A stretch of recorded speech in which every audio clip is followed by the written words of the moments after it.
हमारे पास अगर मोदी जी आते थे चप दे उनको। नहीं ऐसा ये अब नहीं वो पर जब भारत के प्रधानमंत्री कुछ बोल सकते हैं, असंवैधानिक भाषा का प्रयोग नहीं करना है। नहीं जिसका गार्जियन है वही छत पर चढ़ के मुतेगा तो लड़कवा कहाँ जाएगा, आसमान में मुतने ना। तो मोदी जी का वो जितना पानी है वो मोदी जी के आदमी के घर में बहता है। अच्छा, बाकी हाँ मोदी जी के आदमी के घर में बहता अच्छा। है। बाकी हम लोग यहाँ कोई मोदी का पानी नहीं आया है और न चाहिए उसका। यहाँ बीजेपी के कार्यकर्ता जो है ना गांव में मांगने के वोट लायक नहीं है, अगर जाएगा तो जूता से पिटाएगा। ये स्थिति है हाँ पलामू का। पलामू में हमें तो सेटिंग कर दे रहा है, ईवीएम से चोरी कर रहा है, कोई नहीं दे रहा है वोट, कोई वोट नहीं। को शर्म लग रहा है कहने में कि हम बीजेपी के सदस्य हैं। शर्म लग रहा है आपको? शर्म लग रहा है। इतना हिंदू के हिमायती हैं तो 10 साल मौका आपको मिला था ना जी, तो मुसलमान के लूट करके सब हिंदू में बांट दे। कल से जो ट्रैक चल रहा है हिंदू मुस्लिम, तो ये हमारे भारत के प्रधानमंत्री जो हैं उनके मुंह से शोभनीय निकल रहा है। हम उन्हीं का पार्टी रांची में कई गो के हम नाम पकड़ दे कि रांची में फलाना मीडिया बिका हुआ है, नहीं एक आध गो चैनल के नाम बता दे। अभी मैं पलामू लोकसभा में मौजूद हूँ और यहाँ पर 13 मई को मतदान होने वाला है। तो आज मैं ये जानने का प्रयास करूँगा कि पलामू संसदीय क्षेत्र के लोगों का क्या है विचार, कि यहाँ के लोग इस बार बदलाव करना चाहते हैं कि फिर से जो है वीडी राम पर अपना भरोसा जताएंगे।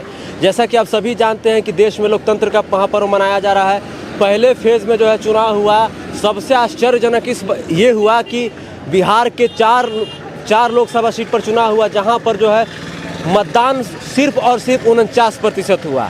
इससे ये जाहिर हुआ कि देश में जो है और ख़ास करके बिहार में जो है मतदाताओं के बीच में जो है कोई उत्साह नहीं दिखा, कोई दिलचस्पी नहीं दिखी चुनाव को लेकर। तो यहाँ के लोगों से जानने का प्रयास करते हैं। ये बिश्रामपुर विधानसभा का कुंडी और शंखा चौक है।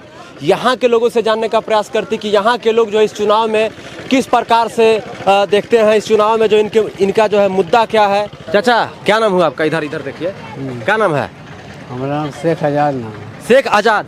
आजाद इधर देखिए। आजाद जी ये बताइए कि चुनाव हो रहा है 13 मई को जो है मतदान, मतलब वोट भी पड़ने वाला है पलामू में। ये बताइए कि संसद का चुनाव हो रहा है तो कौन कौन से पार्टी के प्रत्याशी यहाँ पर चुनाव लड़ रहे हैं, पता है? वो कोई पता नहीं पता है, कोई दिलचस्पी नहीं रखे हैं। नहीं कोई वोट तो दीजिएगा ना, देखो जिसको मन बुरा है वो दे देगा। अच्छा उसके वोट मिलेगा आपकी? अच्छा ममता जी को? आपकी ममता जी पूरा एकदम आ रहे हैं जोर शोर से और अभी पब्लिक भी उनको खूब चाह रहा है, खूब प्यार दुलार दे रहा है उनको। अच्छा कि वो लीड करेंगे। ये बताइए कि वीडी राम 10 साल सांसद रहे, उनका कार्यकाल अच्छा नहीं रहा? मैं उनके बारे में कुछ नहीं बोलना चाहूँगा, लेकिन ये जान रहा हूँ कि इनका आपकी तगड़ा बहुकाल है और बहुत ही इंशाल्लाह बहुत ही जोर शोर से लीड करेंगे। अच्छा तो ममता जी लीड करेंगी इस बार? इस बार एकदम 100% है वो लीड करेंगे और टक्कर में वही रहेंगे। अच्छा, टक्कर। और उनके टक्कर में अभी कोई नहीं है। अच्छा कह रहे हैं कि इस बार जो है ममता जी का तो पाला जो है भारी है। हाँ बिल्कुल। ये बताइए कि इस बार का चुनावी मुद्दा क्या है, आप लोग क्या समझ के ममता जी को वोट कर रहे हैं? वोट दे रहे हैं कि हम लोग के यहाँ शिक्षित और जल का बहुत दिक्कत है। यहाँ पे पानी जो हम लोग को मिलता है यहाँ बहुत आयरन पानी है, इस पे कोई ध्यान नहीं देते हैं। तो पुराने हैं उनको हटना चाहिए, नया आया नया चेहरा आया तो कम से कम इसका विकास हो, कुछ हम लोग का क्षेत्र भी विकास हो, शिक्षित लोग हो। और सबसे ज्यादा समस्या यहाँ पानी का है, वो पानी का समस्या जो है वो खत्म हो। मोदी जी का एक योजना चलता है हर घर नल जल योजना।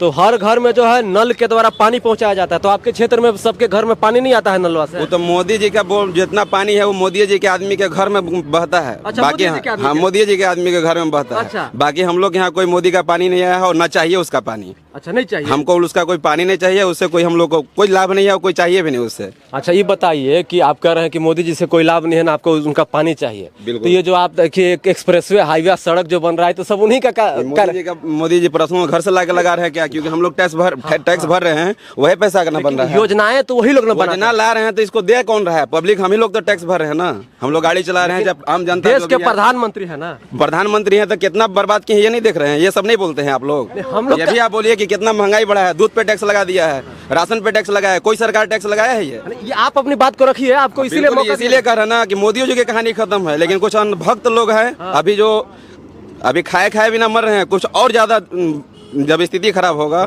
और मरेंगे तब सुधार आएगा। अच्छा, अब ये एक बार और ये मोदी जी 20 साल और रहे ताकि जो भक्त लोग हैं साले लोग का आँख कायदे से खुल जाए। अच्छा आप चाह रहे हैं कि 20 साल और रहे? 20 साल और रहे ताकि जो पहले वाली जो औकात रहा उन लोग औकात में अपना जाए, उनको समझ में आए कि सही गलत क्या है और विकास क्या होता है, चुनाव और कौन सा प्रधानमंत्री हम लोग के चाहिए, उन लोग के फिर समझ में आए, तब ये भक्ति खत्म हो जाएगा। रोजगार का समस्या नहीं लगता है कि बहुत ज्यादा है? ये मोदी जी के आने से तो झारखंड छोड़ के जाना पड़ा। अच्छा मोदी जी के आने से जाना? बिल्कुल जाना पड़ा।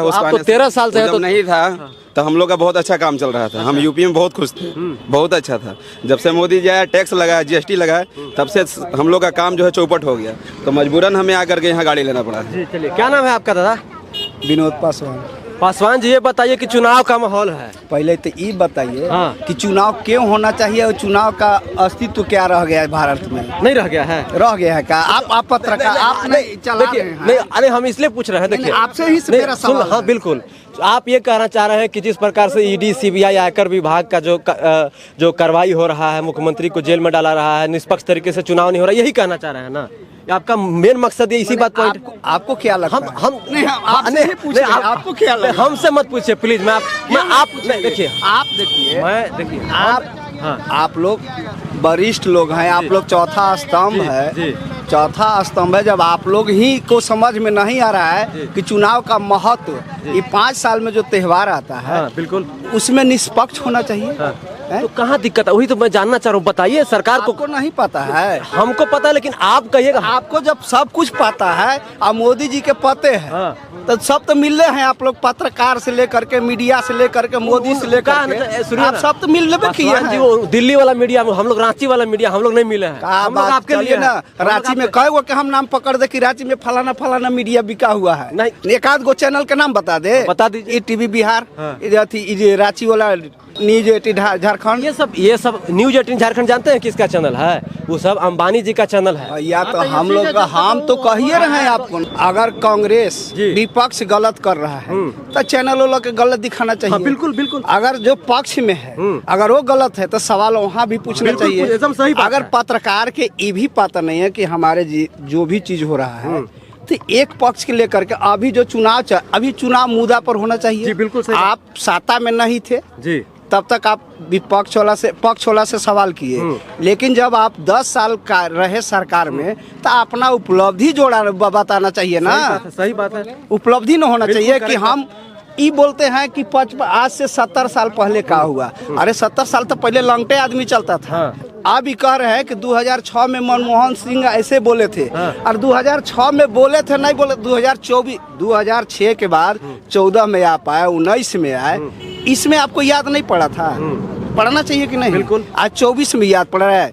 जब वो पहली चरण के बाद जब नहीं जब 24 में आ गए, जब पहला चरण के चुनाव हो गया, आप जीत रहे हार रहे, उससे मुद्दा नहीं रखता है। लेकिन जो अभी गोलबांध हिंदू मुस्लिम जो कर रहे हैं, का हमारा देश आजाद हुआ था उस समय हिंदू मुस्लिम बंटवारा हुआ था ना, तो फिर बांटिएगा? नहीं, बिल्कुल नहीं।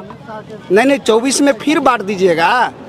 तो आज जो कल से जो ट्रैक चल रहा है हिंदू मुस्लिम, हाँ, कल से तो ये हमारे भारत के प्रधानमंत्री जो हैं, उनके मुंह से शोभनीय निकल रहा है। हम उन्हीं के पार्टी के हैं।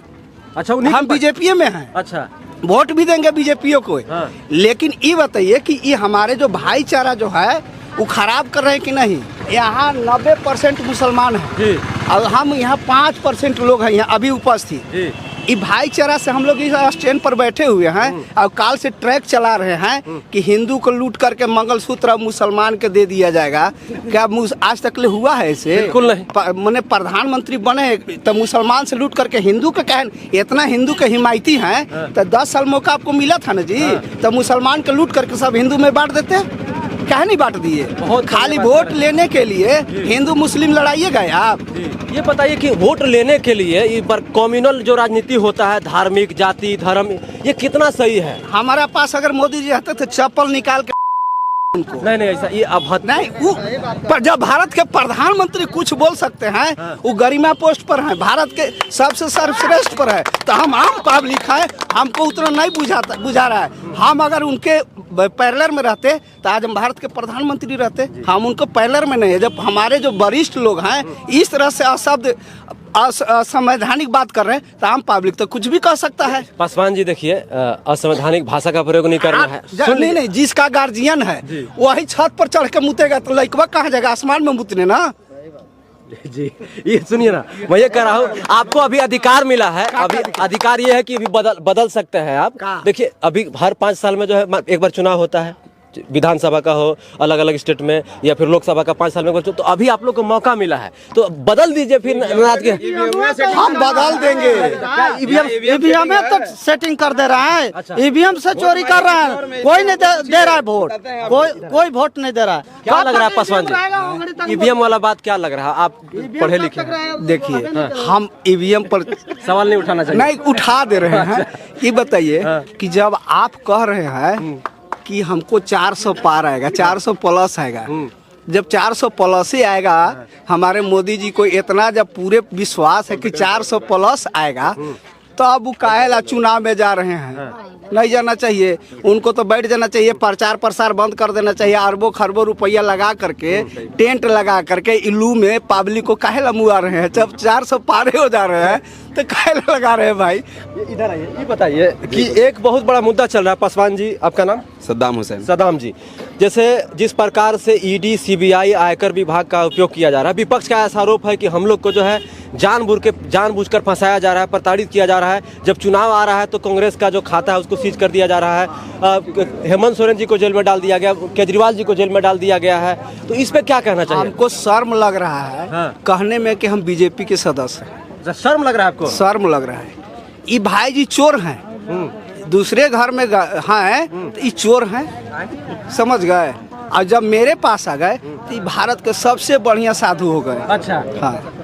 तो ये जो भी जिस प्रकार से वहाँ नहीं करना चाहते, हेमंता बिश्व शर्मा जो कुछ के नहीं, बहुत से बहुत सारे नेता जो बहुत सारे लोग हैं कि जितने बेईमान बीजेपी में जाएंगे। माने हमको कहने का मतलब है कि हमको शर्म लग रहा है, मजबूरी है कि हम बीजेपी के सदस्य हैं, लेकिन इस तरह का ट्रैक रहेगा ना तो माने यहाँ बीजेपी के कार्यकर्ता जो है ना, गांव-गांव में मांगने के वोट लायक नहीं है। अगर जाएगा तो जूता से पिटाएगा। अच्छा, ये स्थिति है हाँ पलामू का। अभी एक क्या हुआ था पासवान जी, अभी एक खबर चला था, देखे होंगे कि ये कहा जा रहा था कि बाहरी नेता नहीं चलता हो, कि बीडी राम जो है बिहार के रहने वाले हैं, यहाँ से चुनाव जीत रहे हैं, कि बहुत सारे लोग जो है नगर में, गढ़वा में प्रोग्राम बनाए थे, जब उनको फिर से टिकट दे दिया गया था, क्योंकि बात चल रही थी किसी और को टिकट देने की, लेकिन फिर से अफसरशाही, एक तो वो अफसर रह चुके हैं वो, तो उन्हीं को टिकट दे दिया गया है। इस कारण से जो है लोगों में विवाद भी हुआ था, लेकिन फिर वो मैनेज हो गया। भाजपा के लोग बोले कि नहीं ठीक है। वो देखिए पार्टी निर्णय अपना अपना करते रहता है, हम लोग छोटे कार्यकर्ता हैं, लेकिन कहने का मतलब है कि हमारे जो सांसद महोदय हैं, क्षेत्रीय समस्या को उठाना चाहिए, समझ गए? क्षेत्रीय समस्या उनको आना चाहिए। क्या आप 10 साल 5 साल आप रहते ना तो उतना दुख नहीं था जितना दुख 10 साल के बाद है। 10 साल के अंतर्गत आप पलामू के कितने गांव के नाम जानते हैं? ये बहुत बड़ा सवाल है। क्या मूलभूत आवश्यकता है वहाँ, इस पर आपका कहाँ क्वेश्चन है? पलामू का पलायन, पलामू अगर झारखंड में सबसे गरीब स्टेट है तो डिस्ट्रिक्ट है तो पलामू है। तो यहाँ के सांसद अब वो झारखंड के डीजीपी रह चुके हैं, अब पलामू के लिए कुछ भी एक छोटा सा भी, खैर तो बीजेपी के पूरा दुरुपयोग है कि कोई प्लांट वलांट लगाना नहीं है, जितना संपत्ति है बेच देना है। ये बेच करके खाने वाले हैं, माने मिल गया है जैसे कांग्रेस दे दिया है ना, तब इन लोग उसी को बेच बेच के खाएगा। जितना सरकार दिन चलेगा ना, लास्ट में जब कुछ नहीं बचेगा तो कहेगा कि अब चलते हम झोला लेके। चलिए पासवान जी, बात करके अच्छा लगा। ये बताइए, देखिए छोटा छोटा सवाल पूछेंगे 2-4 लोगों से कि ये जो चुनाव हो रहा है, इस चुनाव में आपके एक प्रत्याशी तो बीडी राम है जो कि अभी वर्तमान में सांसद है, दूसरा जो है ममता भुइयां है इंडी गठबंधन से, आरजेडी के। अभी जो है कामेश्वर बैठा जी भी नामांकन करा लिए हैं। तो कामेश्वर बैठा जी ऐसा तो नहीं है ना कि सिर्फ वोट काटने के मकसद से आए हो ममता जी का, क्योंकि वो तो दलित समुदाय से ही वोट काटेंगे। ये इलेक्शन है, वोट काटने के मकसद, वोट काटने के मकसद से आए हैं कामेश्वर बैठा जी, क्योंकि वो तो अभी आरजेडी में ही शामिल थे। हाँ एकदम काटने के लिए आए कि टिकट नहीं मिला तो ममता जी का वोट काटने के लिए हुई आए हैं। अच्छा, ऐसा लगता है? हाँ हाँ, वो सेटिंग करके आए हैं। पैसा लेके दिया है, बीडी राम टिकट दिया पैसा दे के। अच्छा, मतलब बीडी राम पैसा दिए है कामेश्वर बैठा को टिकट। जिससे आपका वर्चस्व ज्यादा है, हम आपका फोड़ने के लिए इनको खड़ा कर दिया, हमारे दल के नेता को। हाँ, खींच रहे आपका वोट। अच्छा, यही हुआ। इस बार क्या लग रहा है, इस चुनाव में जो है मतलब बदलाव होगा पलामू में? देखिए ममता जी का हवा है, पूरा निकलेंगे। हवा तो ममता जी का ही है। अच्छा हवा है। हवा है, लेकिन कामेश्वर बैठा हुए वोट तो कुछ काट ही लेंगे। अच्छा, कुछ काटेंगे। इन्हीं का वोट काटेंगे, दूसरे का नहीं। ममता जी का वोट कटेगा, हाँ, है ना? इस हाँ। बात को मानते हैं? हम मानते हैं एकदम। क्या नाम है आपका? बिंदुराम। बिंदुराम जी, ये बताइए कि जो चुनाव है, देखिए पलामू का सबसे बड़ा मुद्दा पलायन का मुद्दा है। यहाँ के गरीब बेरोजगार लोग जाता है कहाँ? सऊदी में, कुवैत में, ईरान में, ओमान में, अफगानिस्तान में, अलग अलग विदेश जाता है। साथ ही साथ जो है आपके इंडिया के उधर साउथ में बहुत जगह जाता है। तो ये बताइए कि पलायन रोकने के लिए कुछ काम होना चाहिए कि नहीं होना चाहिए पलामू में? सर एक बात है कि जो भी हम लोग वोट मारते हैं, हाँ। हम लोग 100 वोट मारते हैं, जब गिनती होता है तो आधा वोट निकलता है। अच्छा, ये ऐसा कैसे क्यों होता है? आधा ईवीएम खा जाता है। ईवीएम खा जा रहा है क्या? तो ये कौन बताया कि 100 वोट मारते हैं तो आधे निकलते हैं? हम लोग संख्या में वोट मारते हैं, हम लोग जानते हैं कि इतना संख्या में हम लोग हैं, ये चीज में हम लोग वोट मार रहे हैं, हमारा गिनती हो जाता है, खत्म हो जाता है। ये बताइए कि एक हम जानना चाहते हैं, बहुत ही टेक्निकल सवाल है, चाचा आप ही हैं। जैसे मान लीजिए कि आप लोग 10 गो वोट देने गए, तो 10 गो वोट देने, तो चाचा कहाँ वोट दिया आपको कैसे पता चल जाएगा? बता के जाते हैं आपको? नहीं नहीं, हम लोग एक कमेटी है ना। अच्छा, कमेटी। हाँ अच्छा, हाँ, हम लोग एक कमेटी है हम लोग। अच्छा, जहाँ भी वोट मारते हैं ना, एक तरफा हम लोग मारते तो हैं। फिर आप लोग कभी मिला के देखे हैं कि मेरा जो वोट 10 गो इसको दिए थे, फलाना को उसको नहीं मिला? जी जी हैं? जी तो गिनती आकलन कर लेते हैं जी उसका? जी जी। चलिए वो तो ठीक है, ईवीएम का मामला। ईवीएम पे लगातार सवाल उठ रहा है, नेशनल मुद्दा बन जा रहा है। वो अलग बात है कि नेशनल मीडिया दिखाता नहीं है इसको, है ना? लेकिन क्या लग रहा है, ईवीएम में सच में कुछ ऐसा है? लगता है कहीं कई बार कई जगह चेक हुआ है। अच्छा। तो मारिए ललटेन में तो जाता है फुल में। नहीं, ये ऑफिशियली नहीं हुआ है चाचा, ये ऑफिशियली नहीं है। ये कई सब जगह तो जांच हुआ है फेक ना, ये सब वीडियो दिखाता फेक होता तो बहुत जगह फेक होता तो कैसे होता? ये सब ऑफिशियली अभी नहीं है, क्योंकि मान लीजिए कि सुप्रीम कोर्ट है यहाँ पर, हाई कोर्ट है देश में। तब दिखाया गया इस सब बात को। मीडिया के जरिए ही हम हम लोग लोग तो देखे हैं। मीडिया के जरिए हम लोग कई जगह यूट्यूब में देखे हैं कि कई जगह वोट किसी और में मार रहे हैं, निकल रहा है किसी और। हम लोग भी तो देखने नहीं गए हैं, लेकिन यूट्यूब पे जमाना है। यूट्यूब में देखिए जो ईवीएम मशीन है, यूट्यूबर को कैसे मिल सकता है? अब बीजेपी वाला देखते हैं कि कई जगह पेटिया गैप कर दे रहा है वोट वाला, कई जगह तो देखे हैं। हमको देखिए, आपके भोकाल टीवी के माध्यम से एक बात हम कहना चाहते हैं यहाँ के पब्लिक को। जी, कैमरा चालू है ना मैडम? बंद नहीं किए? चालू है, एकदम देख लीजिए। ये कहना चाह रहे हैं कि जब से हम लोग बचपन से, जैसे हम मतलब यहाँ 10 साल के हुए होंगे, 10 साल से लेकर के 15 साल 16 साल तक, यहाँ 17 साल तक हम रहे थे, तब तक का मेल मोहब्बत जो हम लोग का भाईचारा, बाप दादा परदादा जो थे, इतनी मेल मोहब्बत इलाका में था कि हम लोग को पता ही नहीं चलता था। लेकिन ये जब से ये बीजेपी आया है, ये और ऐसा माहौल बना दिया है कि मतलब मेल अब पता चलने लगा है कि वो हिंदू हैं, हम मुसलमान हैं। कुछ ना कुछ ये हाँ, आपसी जो भाईचारा था वो खत्म होता वो नजर आता है। 80% खत्म हो चुका है। खत्म हो चुका है। हाँ, और पहले 90% नहीं, कम से कम 99% कह रहे हैं कि हमारे पास बाप दादा परदादा, चाचा है मेरे, बाप दादा परदादा जो है बहुत मेल मोहब्बत से सब चलते थे। आज ये 80% खत्म कर दिया है, 20% बचा क्या हुआ। नाम है आपका? उमेश पासवान। पासवान जी, ये जो कह रहे हैं कि जो हिंदू मुसलमान या जो ऊंच नीच जाति पाति का जो पहले बहुत मिलजुल कर रहते थे, थोड़ा सा अभी जो है दूरियां बढ़ी हैं, तो ऐसा हुआ है क्या? ये कौन है? अभी तो नहीं हुआ है सर, ऐसा नहीं हुआ है। अभी हम लोग ठीक हैं। ठीक है आप लोग? और दूसरे जगह के नहीं, अपने गांव के बारे से आप लोग ठीक हैं? हम लोग सही है। कुछ है, कुछ ठीक है। सुनते हैं। अब ये बताइए, देखिए ऐसा होना ही नहीं चाहिए, क्योंकि अभी आप लोग कितना नहीं होना और ना होगा भी ऐसा। अच्छा नहीं होगा ना? नहीं, हम लोग ऐसा होना भी नहीं चाहिए, क्योंकि कितना अच्छा से आप लोग बैठ के चाय पी रहे हैं, समोसा खा रहे हैं। दूसरा लड़ा रहा है तो लड़ने की क्या जरूरत है हमको? हम लोग पलामू संसदीय क्षेत्र के विश्रामपुर विधानसभा के ये कुंडी संख्या चौक पे हैं हम लोग। तो यहाँ पर ज़्यादातर लोग का यही कहना है कि देखिए, मोदी जी अभी 2 दिन पहले बयानबाजी किए हैं। अगर जो मोदी जी बात बोले हैं वही बात एक आम व्यक्ति बोल दिया होता तो अब तक वो जेल के सलाखों में होता। लेकिन नरेंद्र मोदी जी, क्योंकि देश के प्रधानमंत्री हैं, वो कुछ भी बोल के जो है असंवैधानिक भाषा भी बोल के निकल जा रहे हैं। उस पर कोई कार्रवाई नहीं हो रही है, चुनाव आयोग भी कुछ कार्रवाई नहीं कर पा रही है। तो ये तो भाई समझ से परे हैं। हम लोग बहुत ही ग्राउंड जीरो से रिपोर्टिंग करते हैं। तो जब हम लोग गांव में आते हैं, लोगों से मिलते जुलते हैं, चाचा से, भाई लोग से, तो पता चलता है कि मीडिया से भी कितनी ज़्यादा नाराज़गी है। जिस प्रकार से नेशनल मीडिया को सत्ता पक्ष से सवाल पूछना चाहिए, उल्टा मीडिया जो है विपक्ष से सवाल पूछ रही है। यहाँ के लोगों को पता चल चुका है और लोग जान चुके हैं कि मीडिया जो है देश का चौथा स्तंभ, अब चौथा स्तंभ नहीं रह गया है, वो पता नहीं कौन सा स्तंभ हो गया है। देखिए पासवान जी हमको बोल दिए कि सब मीडिया दलाल होता है। पत्रकारिता के आड़ में किस प्रकार से निचले स्तर पर काम कर रहे एक पार्टी के लिए, एक दल के लिए, ये बहुत ही दुर्भाग्य है हमारे देश के लिए, लोकतंत्र के लिए। जय हिंद, वंदे मातरम, जोहार झारखंड, शुक्रिया।